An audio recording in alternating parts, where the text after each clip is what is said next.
చనుబాలు తాగితేనే బ్రతుకు తీపి తెలిసింది, ఆరు రుచులు తగలగానే అమ్మే చేదవుతుంది. చనుబాలు తాగితేనే బ్రతుకు తీపి తెలిసింది, ఆరు రుచులు తగలగానే అమ్మే చేదవుతుంది. రొమ్మేగా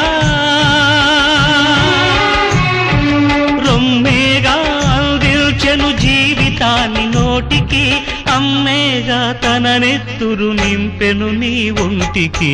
ఎవరు రాయగలరు అమ్మాను మాట కన్న కమ్మని కావ్యం, ఎవరు పాడగలరు అమ్మ అనురాగంలా తీయని రాగం.